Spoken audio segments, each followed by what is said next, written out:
Yeah, boy. Yeah, that's what I'm talking about. I can't believe it, but it happened.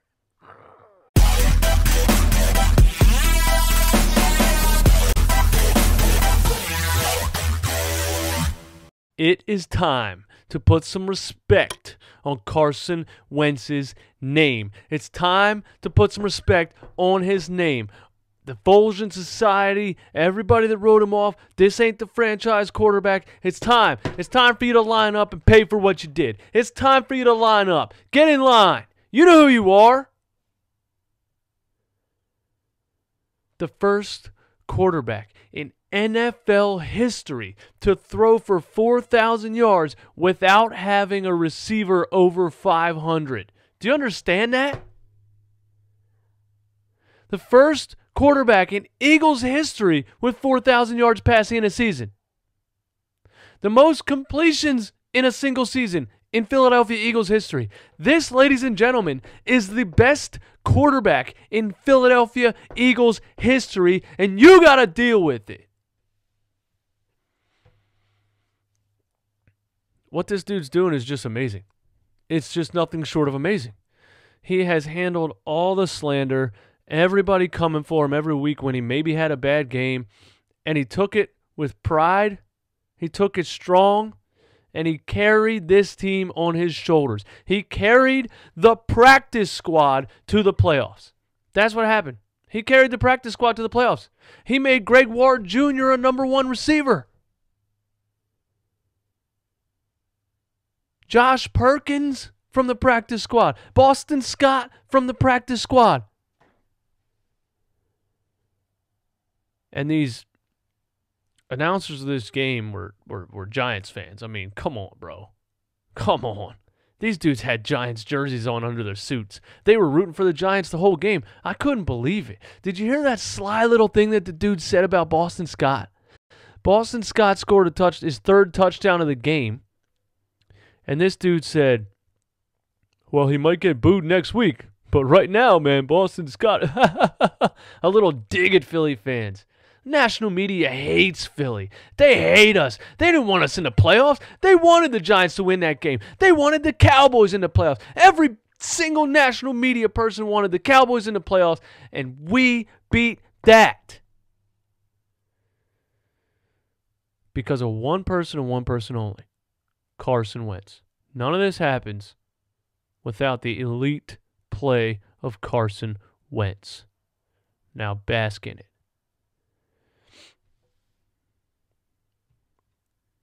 I think Doug Peterson called a great game. Doug, I got to give it to you, man. You called a great game.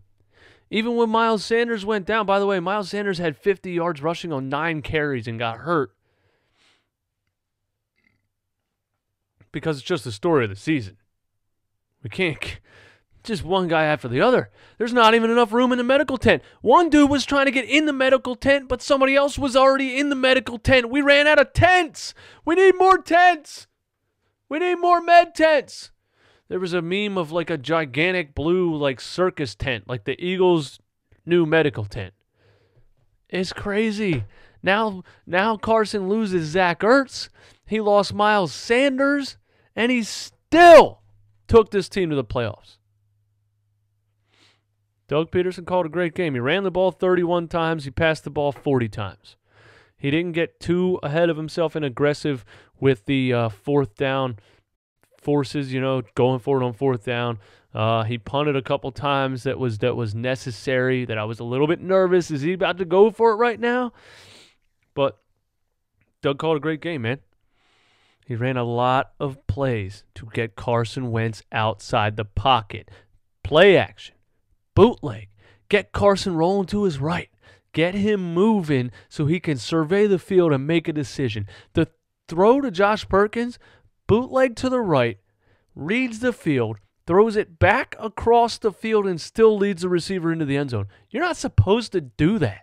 Quarterbacks are not supposed to throw the ball across their body to the other side of the field because most people can't do it.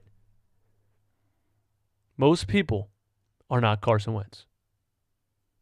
You saw it from his rookie season. You saw the ability. You saw the natural talent. You saw it. You see it when it's 3rd down and 14 or 4th and 16, whatever it might happen to be at the time when the pressure is the highest and it matters the most. This dude does magic. And now he drugged this injured team into the playoffs. Commend him, man. Put some respect on Carson Wentz's name. Boston Scott came in for an injured Miles Sanders. It's just like, it doesn't matter who it is. It's next man up. It's really next man up. Boston Scott, 3 rushing touchdowns. Boston Scott, 54 yards rushing, 86 yards receiving. That screen that he caught, busted down the left sideline, busted out a spin move, the slowest spin move anyone's ever seen. He was spinning for 10 yards. It's just beautiful. It's just absolutely beautiful. Next man up. There's so many incredible stories about the players on this team. Undrafted, walk-ons, never thought that they were going to get on into an NFL field, but never, ever, ever, ever, ever gave up. A lot of times guys just don't get opportunities, you know? A lot of times guys just might not get an opportunity. They might be good, like Greg Ward Jr. They might be good and never get an opportunity because of the players that are on the team, where they were drafted, what college they went to, this, and this. They might never get an opportunity. None of this would have happened if Alshon didn't go out, if Nelson Aguilar didn't go out. It's all blessings in disguises.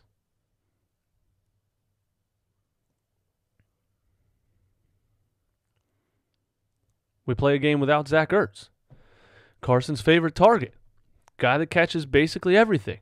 Next man up, Dallas Goedert, all over the field, catching balls left and right. The snag that he had on the sideline and the toe drag, the Jeremy Maclin toe drag by a big tight end. Nelson Aguilar's never done that in his life. Our starting receivers would have been 2 yards out of bounds. That's just natural ability. Dallas Goedert, next man up. Played an amazing game. Let's talk about our defense. Malcolm Jenkins reminded me of Brian Dawkins in this game. And I told someone a couple weeks ago, you're crazy if you're going to call Malcolm Jenkins Brian Dawkins, and I stand by that. He's nowhere near Brian Dawkins, but Malcolm Jenkins was all over the field in this game, man. All over the place. He was blitzing up the middle. He was basically a linebacker. He was hitting the quarterback. He was hitting the running back. He was hitting receivers over the middle. Malcolm Jenkins jump-started this defense. Malcolm Jenkins has to be the leader. He has to be the fuel to this defense's fire, and he was today. What a wonderful story for Sidney Jones. Sidney Jones, 2nd-round pick, drafted with a torn Achilles. Never knew if he would come back and be anything decent. A couple of injuries happen. Some more blessings in disguise. Jalen Mills, Ronald Darby, and Sidney Jones gets the start. And he steps up to the plate. And he makes play after play after play. Rasul Douglas gets the start. And he steps up to the plate. And he makes play after play after play. Avonte Maddox, Cravion LeBlanc. These dudes are just stepping up. This team has the most heart I have ever seen in an NFL team. This team has so much heart.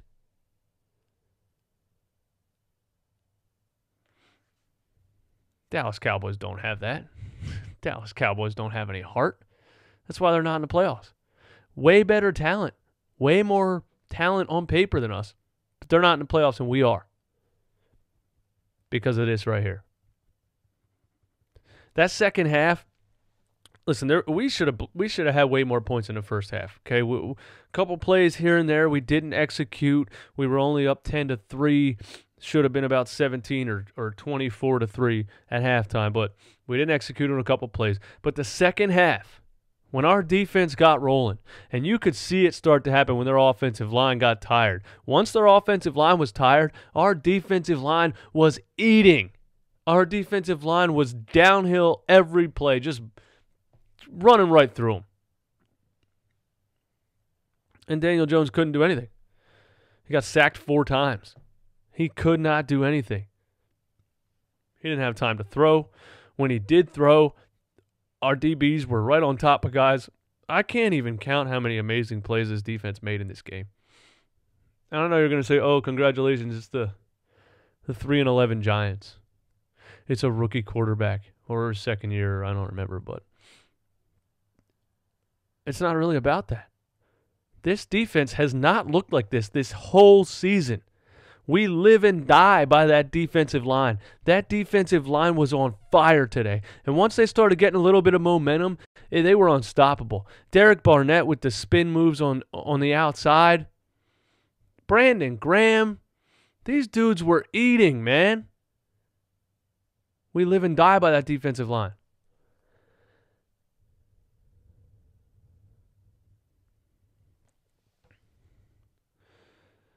Fletcher Cox still in there, still an animal, still can't be beat, can't be guarded. You got to put 2 guys on him, and he still might get through and get to you. I wanted the big guy to get a touchdown, man. I wanted that defensive line to get some love by scoring a touchdown. That would have been great for the defensive line, but he was down at the 1. But, man, just incredible stuff, man. Just incredible stuff. I don't know what else to say. I don't know what else to say. I'm blown away. I was done a couple weeks ago. I was like, you guys really think we're just going to flip a switch and turn into a good team? With who? What players do we have? How are we going to do this? I don't know how it happened, but it did. You guys that were keeping the faith, you were right, man. All you guys that were keeping the faith, I still have faith in my team. I still have faith in my team. And I was like, give it up, dude. The season's over. Give it up. I got to give it to you. You kept the faith alive. And they got into the playoffs. And it's just absolutely remarkable. Now, you guys let me know what you think in the comments. Do we have a chance to win a playoff game? We got to play either Seattle or San Francisco, who's playing right now as I'm recording this. Do we have a chance to beat one of those teams? And which team would you prefer? Which team would you prefer to play? I think I prefer to play San Francisco, and that's just because of the experience level of Russell Wilson versus Jimmy Garoppolo. I would rather play the 49ers. I think our defensive line, if they play like they played the second half of this Giants game, our defensive line can get to Jimmy Garoppolo. And we start hitting him a little bit. He's younger and more inexperienced than a Russell Wilson. And, we might shake him up a little bit and make him make some bad plays, get some big turnovers, and pull off a victory against the 49ers. I legitimately think that can happen at this point. As far as our offense goes, it doesn't even matter who the players are anymore. Carson Wentz has been unleashed. Carson Wentz is back. 2017, Carson Wentz is back. I feel like we're going to put up points against any team at this point. But, I would rather have the 49ers than the Seahawks. Russell Wilson, I think, is too experienced for us. He'll find the holes in the zone that we run. He'll find the open man a lot more. He'll get outside the pocket and make plays with his legs a lot more. I think we would have a lot more trouble with Russell Wilson than Jimmy Garoppolo. But if we would pull it off and win a playoff game, we would then, as a reward, as a prize, we would get Deshaun Jackson back on offense. Can you believe that? Can you even imagine that? We win a playoff game and get Deshaun Jackson back in the second round. We go from one of the worst teams I've seen in recent memory a couple weeks ago, losing to the Dolphins, all this stuff. And we could end up in the second round of the playoffs with Deshaun Jackson on the offensive side of the field, who we haven't seen healthy since week 1 when he lit up the Redskins, 2 60-yard touchdowns. Oh. The possibilities are endless. And this is what it is, man. Carson Wentz is an elite quarterback. Carson Wentz is an elite quarterback. Look at Aaron Rodgers. It's the same concept. It never mattered who his wide receivers were. It never mattered. It was always the next man up. This quarterback was good enough to put the ball in the hands of everybody. Look at Tom Brady with the Patriots. It never mattered who the guys were. He put the ball in the guys' hands. He made guys all-star Pro Bowl wide receivers that you never even heard of and never haven't heard of since. Carson Wentz is on that level. Aaron Rodgers, Tom Brady type level. I'm not exaggerating. The possibilities are endless, man. Let me know in the comments what you guys think of this victory, man. I'm just so happy. I can't believe they did this, man. I can't believe they did this. I've never seen a turnaround like this, man. Maybe we can win out and win the division. I was like, you guys are insane. We can't do that. I gave up. I gave up on Carson Wentz, and I shouldn't have. I should not have given up on Carson Wentz. I'm going to go watch the San Francisco-Seattle game. Let me know what you guys think in the comments, man. My name is DJ Eastwood. Thank you for watching, as always. Go Birds, baby. Practice squad. Hit the subscribe button if you're not subscribed already. You guys have a good night. Peace.